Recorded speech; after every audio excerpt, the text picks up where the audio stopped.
Hello friends, आप सभी का प्रयाग स्टडी में स्वागत है। मैं डॉक्टर राकेश चतुर्वेदी, आपका फ्रेंड, गाइड, कोच। आज के सेशन में हम आपसे बात करेंगे coefficient of rank correlation count करने के लिए। कैसे मेजर करते हैं, रैंकिंग मेथड से कैसे चेक करते हैं, स्पीयरमैन मेथड से कैसे करते हैं, क्योंकि अलग अलग नामों से रैंक कोरिलेशन मेजर करने के लिए हमको एग्जामिनेशन हॉल में मिल सकता है। तो रैंक, आपको पता है कि रैंक होती क्या है। किसी क्लास में जब हम बात करते हैं तो कहते हैं उसकी फर्स्ट पोजीशन आई, फर्स्ट रैंक आई, उसकी सेकंड रैंक आई, उसकी थर्ड रैंक आई। तो देखा जाता है कि जिसका सबसे ज्यादा मार्क्स है उसको फर्स्ट रैंक, उसके बाद वाले को सेकंड रैंक, उसके बाद वाले को थर्ड, फोर्थ, ऐसे हम लोग रैंक बनाते हैं। तो आज के सेशन में जो हम आपसे बात करेंगे स्पीयरमैन रैंक कोरिलेशन निकालने के लिए, तो हम कंडीशन फॉलो करेंगे वो जिसमें रैंक रिपीट ना हो रही हो। मतलब एक जैसे दो नंबर्स हमारे पास अवेलेबल ना हो, तो उस कंडीशन में हमको कैसे क्वेश्चन करना होगा।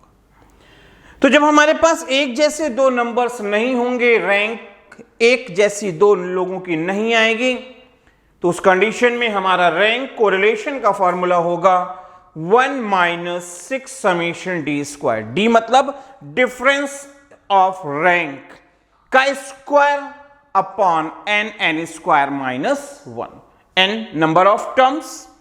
तो चलिए स्टार्ट करते हैं सेशन को। और हमारे सामने क्वेश्चन जो अवेलेबल है दिया हुआ है, calculate coefficient of correlation by Spearman's rank difference method.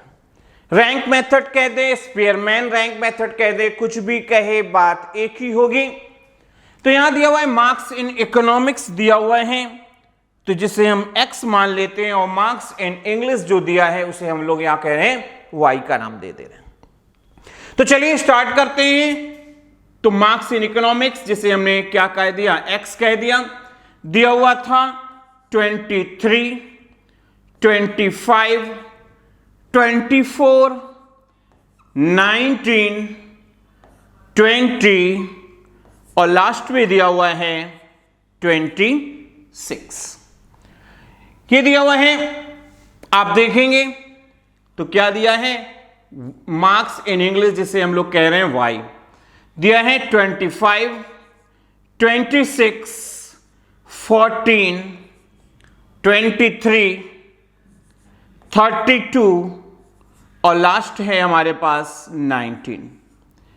कोई भी नंबर x सीरीज का ऐसा नहीं है जो रिपीट हो रहा हो, कोई भी ऐसा नंबर y सीरीज का नहीं है जो y सीरीज में रिपीट हो रहा हो। तो पहले क्या करना होगा, रैंक बनानी होगी। रैंक कैसे बनेगी, जिसे हम लोग कहेंगे RX, rank of X series. जब Y सीरीज के लिए बनाएंगे तो डिनोट करेंगे रैंक ऑफ Y सीरीज। तो रैंक बनाएंगे तो सबसे बड़ी डिजिट, अगर आप X सीरीज में देखें तो सबसे बड़ी डिजिट कौन सी है, हमारी 26 है, जिसे हमने फर्स्ट रैंक का नाम दे दिया। उससे छोटी अगर आप देखें तो दिया है 25, जो है सेकंड रैंक कही जाएगी। फिर आपको दिख रहा है 24, जो आपकी थर्ड पोजीशन होल्ड करेगा। उससे छोटी पे चलें तो 23 फोर्थ पोजीशन, 20 पे दिया हुआ है फिफ्थ पोजीशन का नंबर आएगा, और सबसे लोएस्ट डेटा जो है वो 19 है, जिसको हम लोग नाम देंगे 6।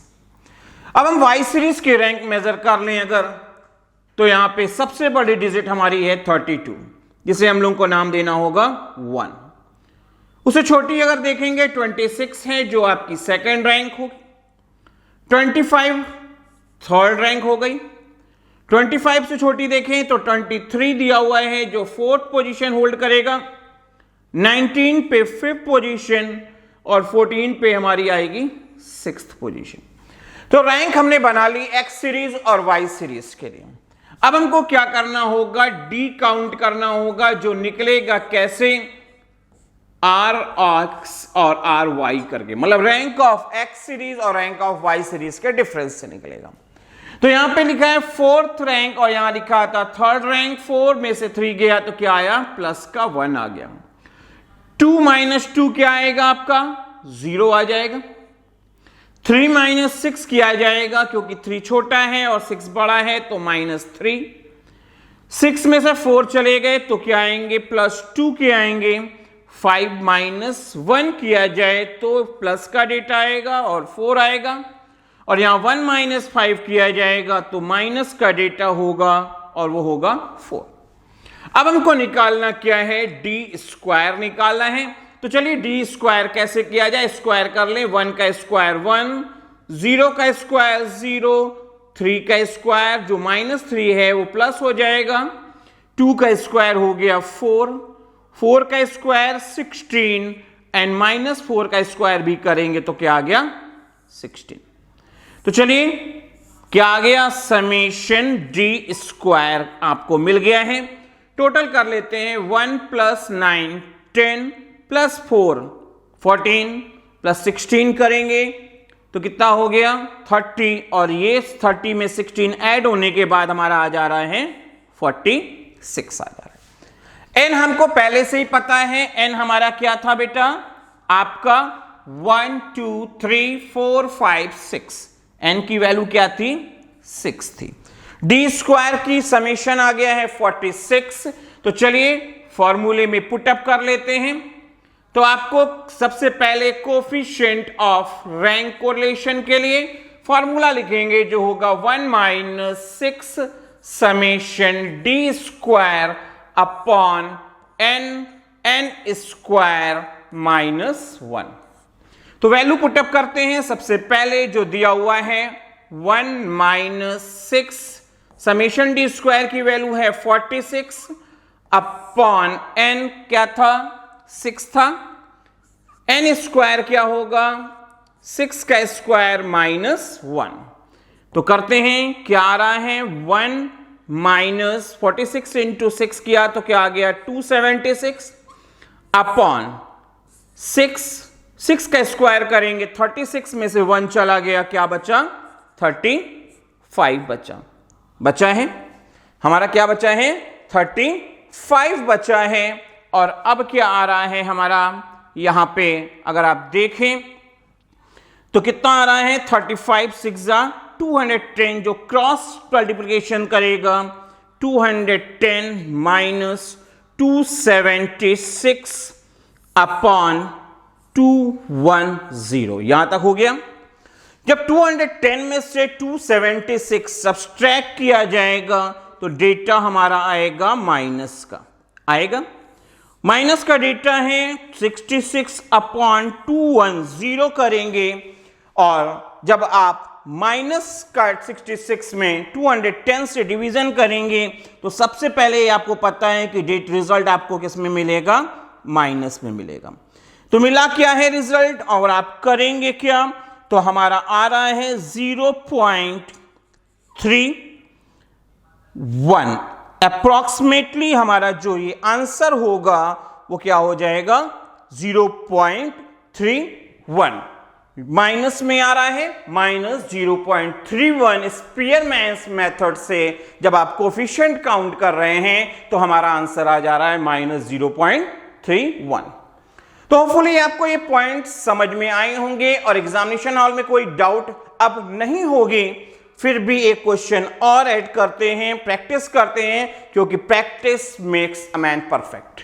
ये आपने सुना हुआ है, जितनी प्रैक्टिस करेंगे उतने अच्छे रिजल्ट्स आएंगे। तो आइए एक स्पीयरमैन मेथड से और क्वेश्चन करते हैं। यहां पे दिया हुआ है age of boys, age of girls दिया हुआ है, रैंक मेथड इंप्लाई करना है और हमने इसको क्या मान लिया, x मान लिया, और इसको क्या मान लेते हैं, y सीरीज। तो चलिए x क्या हो गया, एज ऑफ बॉयज जो है हमारा 21, 26, 19, फिर क्या है 17, 16 और लास्ट है 18। रैंक बाद में बनाएंगे, पहले y उतार लें, y सीरीज का डेटा जो है 16, 20, 14, 18, 23 और लास्ट में हो गया 19। तो रैंक बनाना है, रैंक ऑफ एक्स सीरीज करेंगे और रैंक जब बनाएंगे तो देखेंगे सबसे बड़ी डिजिट क्या है। तो एक्स सीरीज के लिए बना रहे हैं तो सबसे बड़ी डिजिट 26 है, जिसको हम लोग फर्स्ट रैंक का नाम दे दें। फिर उससे छोटी है 21, सेकंड रैंक हो गई। उससे छोटी है 19, थर्ड रैंक। फिर है 18, फोर्थ। 17 पे आ गया 5 और 16 पे आ गया क्या है 6। Rank of Y series. तो रैंक ऑफ वाई सीरीज देखते हैं तो सबसे बड़ी डिजिट हमारी क्या हो जा रही है 23, जिसे हमने फर्स्ट रैंक का नाम दे दिया। उससे छोटी डिजिट अगर आप देखते हैं तो मिलती है 20, जिसे सेकंड का नाम दे देते हैं। फिर है 19, थर्ड रैंक। 18 पे है हो गई फोर्थ रैंक। 16 पे हो गई फिफ्थ रैंक और 14 हो गई हमारी सिक्स रैंक। तो रैंक तो बन गई है, हमारे सामने अवेलेबल है और हमको फॉर्मूले के अकॉर्डिंग जरूरत पड़ेगी डी की। डी मतलब रैंक डिफरेंस, जो कैसे निकलेगा rank of X series minus rank of Y series करके। तो second rank minus fifth rank जब आप करोगे तो -3 आएगा। 1 - 2 करेंगे तो -1, 3 - 6 -3, 5 में से 4 चला गया, क्या बचा प्लस का 1 आएगा। 6 - 5 करेंगे और हमको मिल जाएगा प्लस का 5, और 4 में से 3 चला गया तो बचा क्या हमारे को 1। तो चलिए अब हम डी स्क्वायर निकाल लेते हैं, रैंक डिफरेंस का स्क्वायर निकालेंगे और -3 का स्क्वायर करने पर आ जाएगा प्लस का 9। -1 का स्क्वायर होगा +1, -3 का स्क्वायर अगेन +9, +1, 5 5 25 और यहां पे है हमारे पास 1। तो चलेंगे, क्या हो गया, हमको जरूरत क्या है समेशन डी स्क्वायर की। तो समेशन डी स्क्वायर कैपिटल में लिख लूं या शॉर्ट स्मॉल में लिख गया मैं। तो समेशन डी स्क्वायर निकाल लेते हैं और समेशन डी स्क्वायर हमारा आ क्या रहा है 9 + 1 10, 19 20 45 और ये हो गया 46 हो गया। लास्ट क्वेश्चन में भी शायद 46 ही आया था, यहां पे भी वही आ गया है, उसे कोई फर्क नहीं पड़ता है। नंबर ऑफ टर्म्स अगर आप देखें तो नंबर ऑफ टर्म्स हमारे क्या है 1 2 3 4 5 6, यहां पे भी n हमारा क्या हो गया 6 हो गया। तो चलिए पुटअप करेंगे, उससे पहले हमको जरूरत होगी फॉर्मूले की। तो कोफिशिएंट ऑफ रैंक कोरिलेशन का फॉर्मूला क्या होगा 1 - 6 summation D square upon n square -1। तो क्या आ गया है हमारे पास 1 - 6 समेशन डी स्क्वायर की वैल्यू है 46 अपॉन n क्या था 6, n स्क्वायर 6 का स्क्वायर -1। तो अब हमारे को क्या मिल गया है 1 - 276 अपॉन 6, यहां पे क्या आएगा 6 का स्क्वायर 36 और -1 करने पर आएगा 35 आ गया है। अभी क्रॉस मल्टीप्लिकेशन करेगा और हो गया 210 - 276 अपॉन यहां पे आ गया क्या आ गया है -66 अपॉन 210 करेंगे तो रिजल्ट हमारा को जो मिलेगा वो माइनस में मिलेगा, क्योंकि डेटा माइनस का है डिवीजन करने के लिए।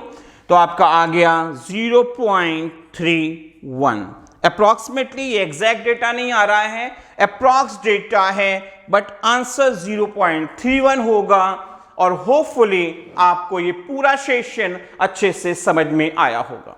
एग्जामिनेशन हॉल में इस तरह के क्वेश्चंस के मिलने पर आपको कोई भी प्रॉब्लम फेस नहीं करनी पड़ेगी, आप इजीली इस तरह के क्वेश्चंस को सॉल्व कर पाएंगे, कोई डाउट्स नहीं होगी। और अगर आपको ये सेशन पसंद आया है तो ज्यादा से ज्यादा लाइक शेयर और सब्सक्राइब प्रोवाइड करके हमको मोटिवेशन प्रोवाइड करें, ताकि हम ज्यादा से ज्यादा और अच्छे अच्छे सेशंस आपके लिए फ्यूचर में अवेलेबल करा सकें। Thank you.